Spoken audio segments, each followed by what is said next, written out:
FM 101.7 FM. All right, let's get back into our wait what segment. That's how I know you're not a big sports fan. Yeah. Right? So just follow along with me, all right?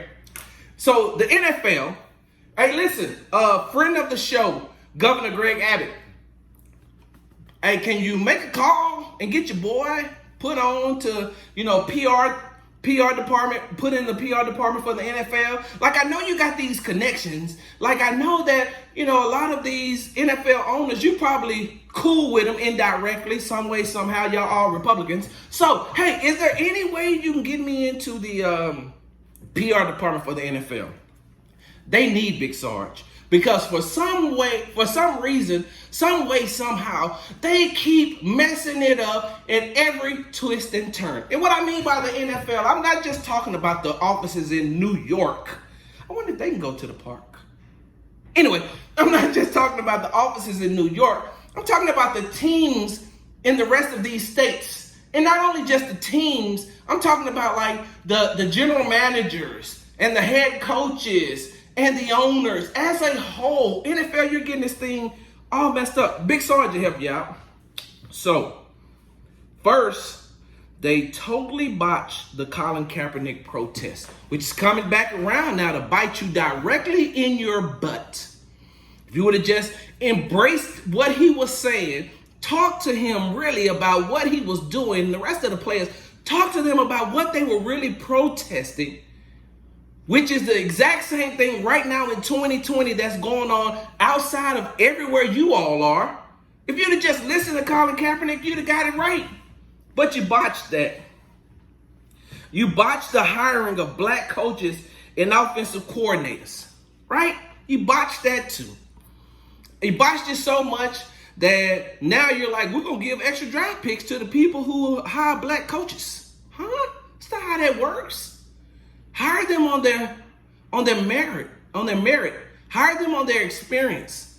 Hire them on what they're doing. Make them offensive coordinators based off of work experience and being successful, not just because of the color of their skin. NFL, you're getting this wrong. Big Sarge is, hey, listen, you need my LinkedIn profile? I can send it to you. I'm old school. I'll send you my resume directly with references. Nessa, you'll be a reference for me? That's what I'm talking about. How could you not hire me after Nessa puts in this great reference for me? Anyway, now, let me tell you how they've really botched it. Denver Broncos head coach Vic Fangio says he doesn't see racism in the NFL. Let me repeat that again. Denver Broncos head coach Vic Fangio says he doesn't see racism in the NFL. Now, before I read you his quote, Vic, just a question. Did you mean like AFL? Because you're pretty old. So maybe you're thinking that there isn't racism in the AFL. Wait, hold on, time out. There's racism there too. Maybe you meant there's not racism on your Built Madden team. Maybe that NFL that you're talking about. Because you cannot possibly be talking about the National Football League, which you are a part of. No racism? No, none. So Vic, because you're like 60 plus, you didn't live through the age of the black quarterback being called dumb?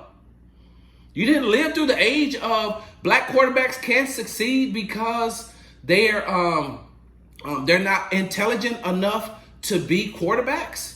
You're still not living in the age of black coaches not being hired because these people are saying that they don't want black coaches leading their team or that they're not smart enough? What about the GMs?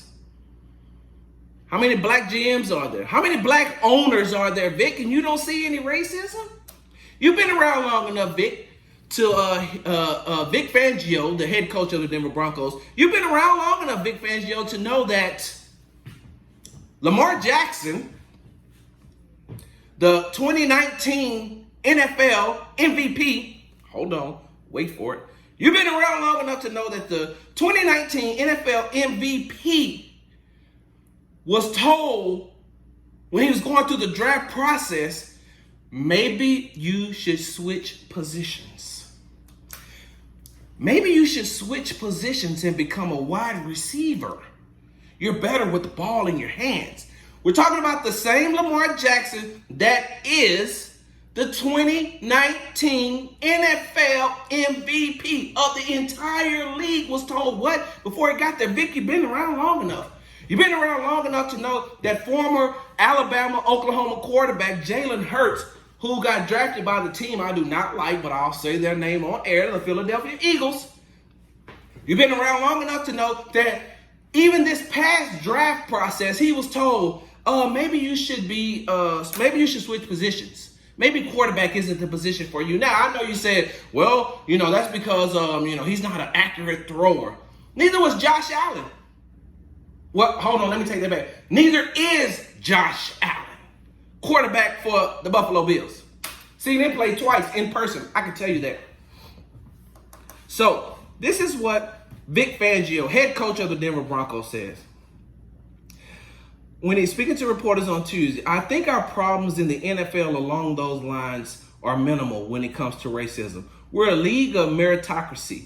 You earn what you get what you earn. I don't see racism at all in the NFL.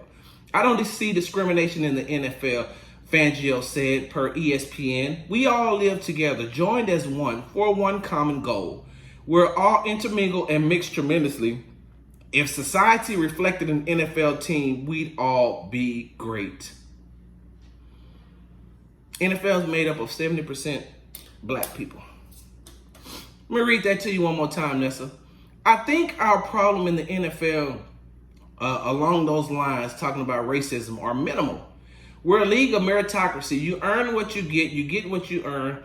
I don't see racism at all in the NFL. I don't see discrimination in the NFL. We all live together, joined as one for one common goal, and we're all intermingled and mixed tremendously.